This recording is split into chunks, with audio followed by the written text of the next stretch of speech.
Bonjour à tous. Je continue à vous partager des extraits du livre du pape Benoît XVI, Jésus de Nazareth. L'Évangile du royaume de Dieu, suite. Mais ce que l'on constate surtout, c'est que Dieu a disparu et que l'homme est seul à agir. La foi, les religions se retrouvent instrumentalisées à des fins politiques. Aménager le monde est la seule chose qui compte. La religion n'a d'importance que dans la mesure où elle peut servir à cela. Il est inquiétant de constater à quel point cette vision post-chrétienne de la foi et de la religion est proche de la troisième tentation de Jésus. Mais Jésus a proclamé le royaume de Dieu et non un royaume quelconque. L'expression royaume des cieux n'annonce pas quelque chose qui relève unilatéralement de l'au-delà, mais elle renvoie à Dieu qui est à la fois ici-bas et au-delà, et qui, tout en transcendant infiniment notre monde, en fait aussi intrinsèquement partie. Il n'est pas question d'un royaume à venir ou encore à instaurer, mais de la souveraineté de Dieu sur le monde qui, de façon nouvelle, devient réalité dans l'histoire. Jésus annonce tout simplement Dieu, c'est-à-dire le Dieu vivant, qui est en mesure d'agir concrètement dans le monde et dans l'histoire, et qui y agit précisément maintenant. Il nous dit Dieu existe, et encore, Dieu est vraiment Dieu, c'est-à-dire qu'il tient les rênes du monde entre ses mains. Jésus est très simple, il est totalement théocentrique.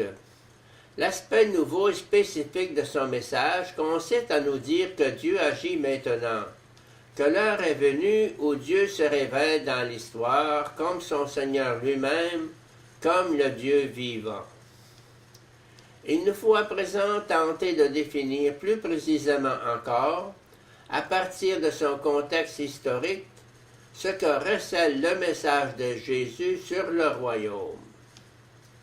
Il y a d'abord les psaumes dits d'intronisation, qui proclament la royauté de Dieu Yahvé, une royauté conçue à la fois comme universelle et cosmique, accueillie par Israël dans l'adoration, comme faire psaume 47, 93, 86, 97, 98, 99.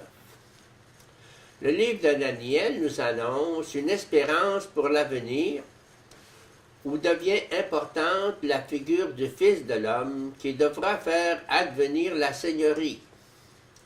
Le Juif pieux prie chaque jour en répétant le schéma d'Israël.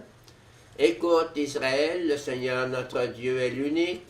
Tu aimeras le Seigneur ton Dieu de tout ton cœur, de toute ton âme et de toute ta force. Deutéronome 6, 4, 5, 11, 13, Nombre 15, 37, 41.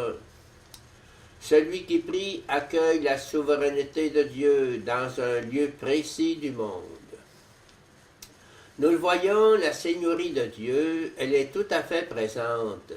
Présente dans la liturgie, dans le temple et dans la synagogue, en tant qu'anticipation du monde à venir.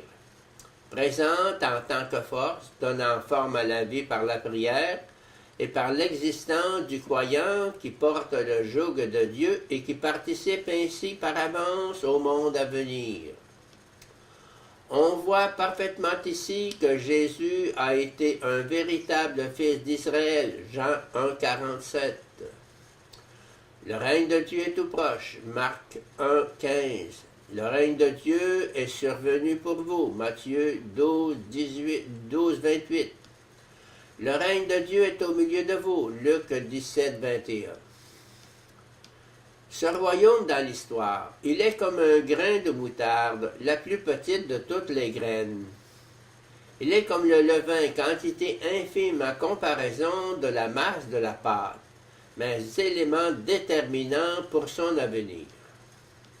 La semence qui est répandue dans le champ du monde et qui connaît des sorts divers, mangé par les oiseaux, étouffé sous les ronces, ou bien au contraire parvenant à maturité pour donner beaucoup de fruits.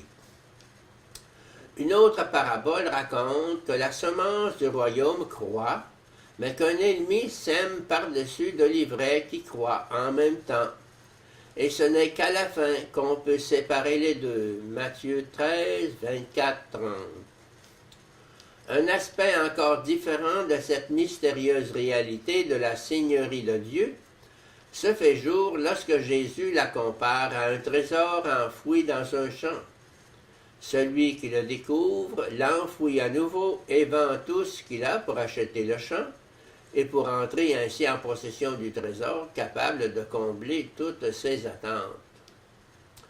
Celui qui trouve la perle vend lui aussi tout ce qu'il a pour acquérir ce bien plus précieux que tout.